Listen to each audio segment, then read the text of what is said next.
Qué frío hacia aquí, ¿eh? Uf. La Guerra Fría es lo que tiene. Que nos morimos todos de frío. Pero a ver, flipao, ¿qué me estás contando? A ver si te meto una bomba nuclear. A ver si te voy a meter yo la bomba.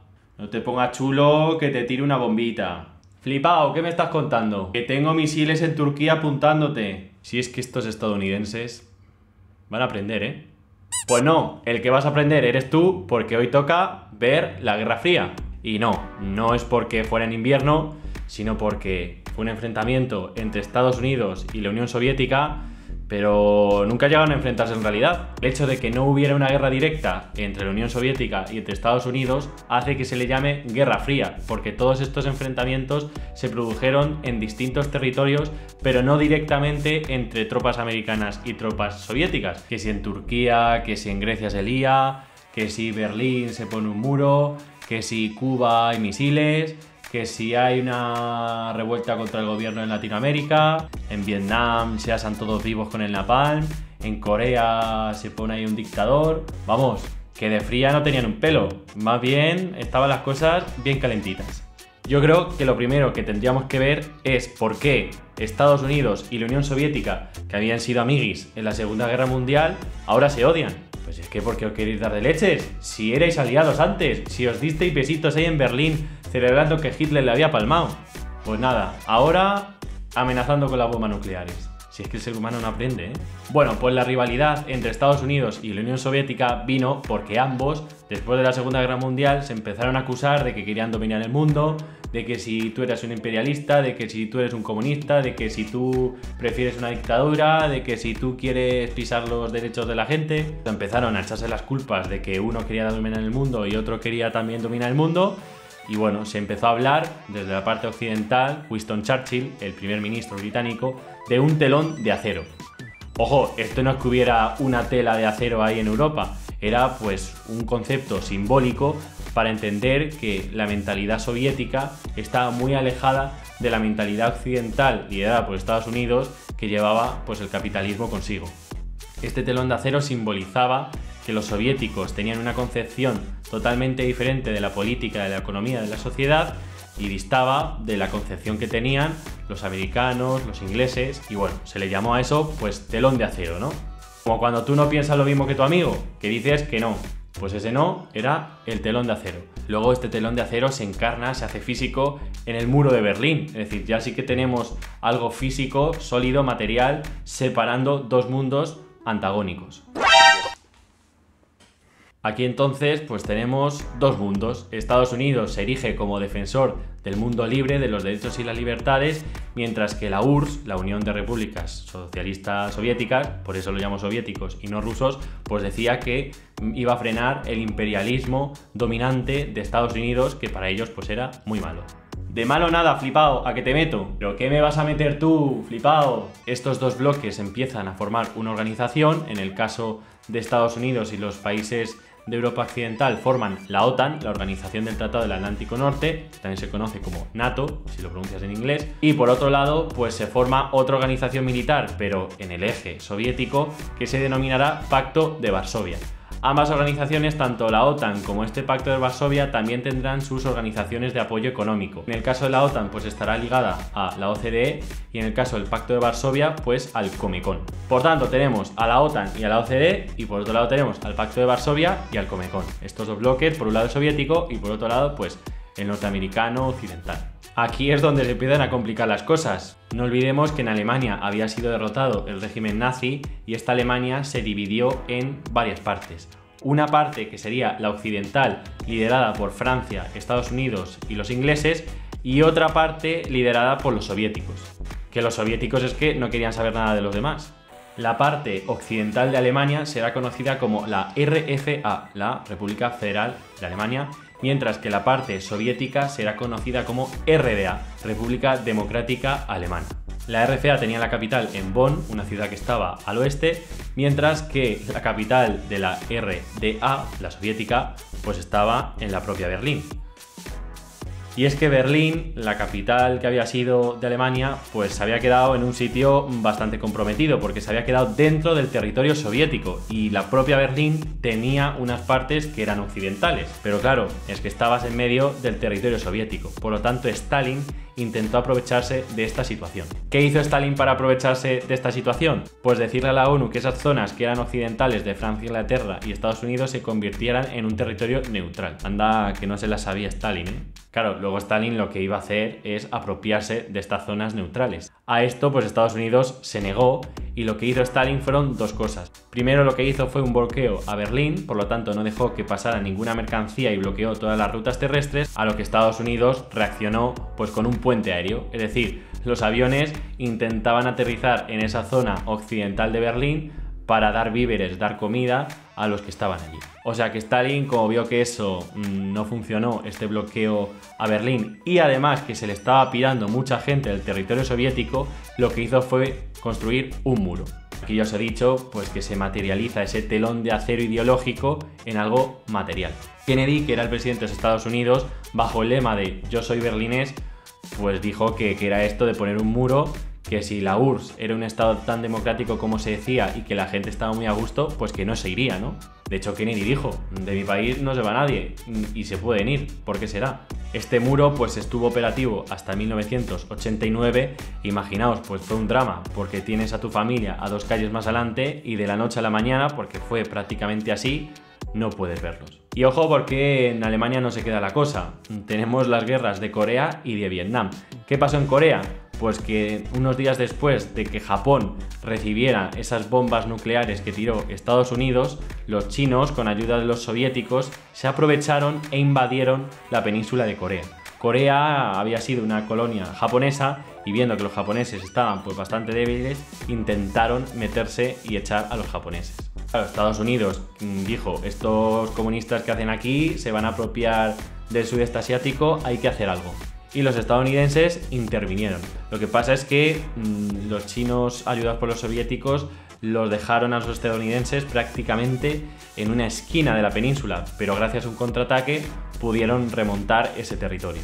Al final, la frontera se situó más o menos en el medio de la península de Corea, el llamado Paralelo 38, y desde 1953 pues hay un armisticio. ¿Qué quiere decir esto? Que hay un alto el fuego, pero ojo, la guerra como tal no ha terminado, no se ha firmado un tratado de paz. Por eso vemos siempre todos súper alarmados y al Kim Jong-un probando cohetes por todos lados. Vamos, que un día se le va y nos cae a nosotros. La guerra de Corea duraría 3 años, del 50 al 53, hasta que se firmó este armisticio del que os he hablado.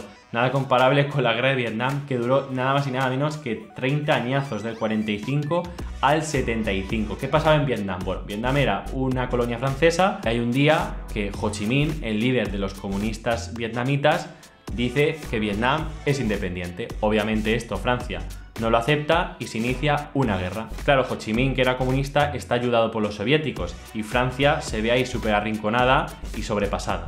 A esto Estados Unidos interviene y se forma ahí una guerra brutal, sobre todo respondida por una guerra de guerrillas por parte del Vietcong.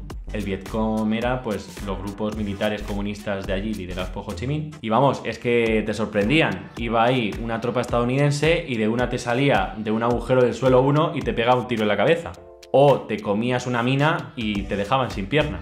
Vamos, que un drama total. Estados Unidos invirtió mucho dinero y muchas vidas en Vietnam y al final se retiraron, por lo que puede ser considerado una derrota de Estados Unidos. Bueno, como veis, yo no he visto por ningún lado un enfrentamiento directo entre soviéticos y entre estadounidenses, pero veis pues que Estados Unidos tuvo que intervenir en muchos sitios porque en esos sitios había mucho apoyo de los soviéticos. Bueno, ¿y ya está? Pues no, porque hemos dicho que la Guerra Fría de fría no tiene nada, es bastante calentita. Ahora de lo que podríamos hablar es de Cuba. En 1959, Fidel Castro se hace con el control de Cuba, instaurándose allí un régimen comunista. Claro, Castro, al ser comunista, y la URSS, que también lo era, pues se dieron un poquito de besitos. De hecho, firmaron un pacto económico para ayudarse mutuamente. Pero este pacto económico fue más allá y a cambio de esta ayuda, la URSS exigió a Fidel Castro que se pudieran poner bases militares en Cuba.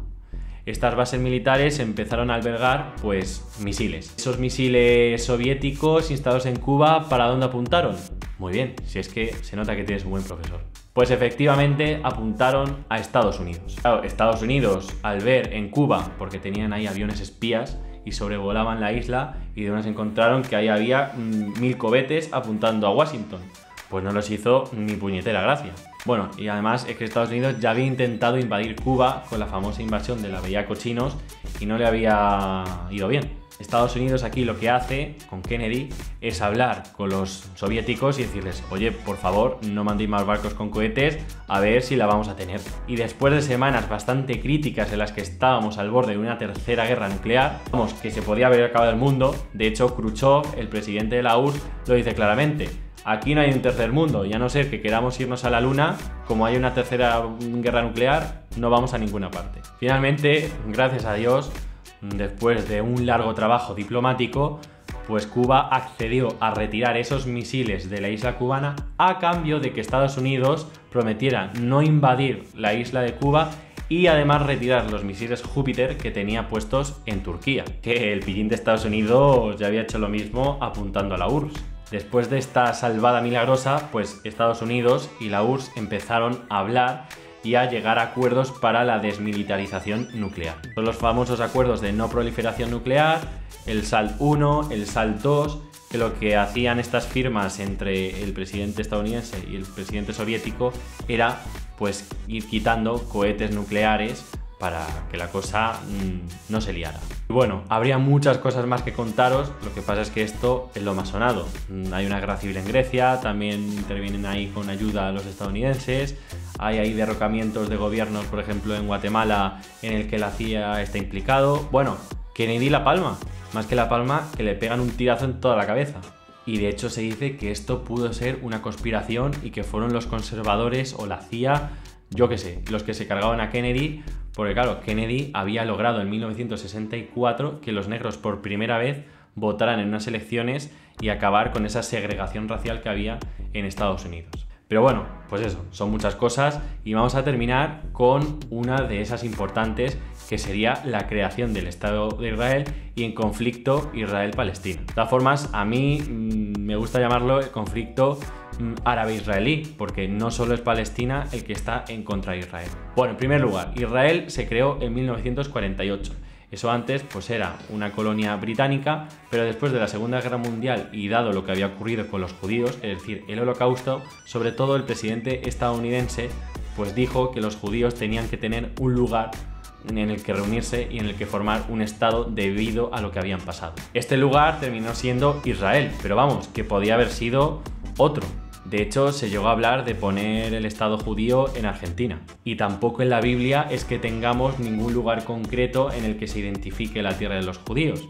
De hecho, si miramos en la Biblia, pues podría ser desde Egipto hasta zonas bastante remotas de Oriente Próximo. Pero bueno, dado el pasado histórico que tienen los judíos en Israel, se optó por ponerlo ahí. ¿Qué pasaba? Pues que en Israel pues había muchísimos musulmanes. De hecho, pues ya había tenido un pasado de siglos musulmán. Para que lo entendáis, pues Siria, Egipto, Líbano, Jordania, todos estos países árabes que terminaron rodeando Israel porque se puso ahí en todo el medio, pues estaban en contra. De ahí surgieron una serie de conflictos armados y se lió parda. Simplificando esto, podríamos decir que hubo como 4 guerras. En primera, Jerusalén se terminó dividiendo en 2. En la Segunda Guerra, en 1956, Israel invadió el Sinaí, que era un territorio egipcio. En la Guerra de los 6 días también ganaría Israel, confirmando esos territorios alrededor suyo como un cordón de seguridad para que los países árabes no pudieran tenerlo tan fácil. Finalmente, una de las guerras pues bastante famosas fue la guerra de Yom Kippur en 1973. Esta guerra se dio justo en la mayor festividad de los judíos, y es que los judíos no pensaban que los egipcios iban a atacar a los judíos en esta fiesta. Además, los egipcios amenazaron con subir el precio del petróleo y esto a los occidentales, que no les gustó ni un pelo, pues presionaron a Israel para que abandonara esos territorios que habían pertenecido a Egipto, por lo que el Sinaí fue devuelto a Egipto. El conflicto pues es muy complicado. los judíos no han tenido reparo en decir que pueden reconocer la autoridad palestina sin ningún problema, pero que cualquier ataque desde su territorio sería considerado como un acto de guerra. Los palestinos no tienen ese poder ni económico ni político para poner orden en su territorio. De hecho, tenemos a un grupo terrorista conocido como Hamas en la franja de Gaza que cada 2x3 está mandando cohetes y por sus túneles la lía bastante. Y por otro lado, pues también tenemos esa ciudad de Jerusalén dividida en dos, por así decirlo, aunque los judíos son la que la dominan. En este conflicto árabe-israelí, como os he dicho antes, pues por destacar dos figuras, destacaría la de Ben Gurión, que fue como el primer presidente de Israel. Ben Gurión era un acérrimo defensor del sionismo. El sionismo es una postura que lo que hace es defender que haya un Estado para los judíos. Y por otro lado destacaría la de Arafat, que fue el líder de la OLP, que comenzó siendo pues un grupo terrorista y luego pasó a una acción más política. La OLP es la Organización para la Liberación de Palestina. Os animo, como no, a que busquéis información pues más detallada de este conflicto, porque vamos, entran aquí muchas cosas políticas, económicas, sociales, entran de todo. Y los países, como tontos no son, pues van a apoyar a uno u a otro, depende de sus necesidades. Y nada, aquí os dejo con este vídeo de la Guerra Fría. Como veis, un periodo bastante turbulento y bastante amplio, porque vamos, yo diría que empieza 45-47 y que termina con la disolución de la URSS en el 91, o sea que es prácticamente medio siglo cargado pues de guerras, de dramas, de muertes y, ya sabéis, no de frío, sino de bastantes leches. Nos vemos en el siguiente vídeo y gracias por seguirnos. No olvidéis suscribiros al canal y un beso para todos. ¡Hasta luego!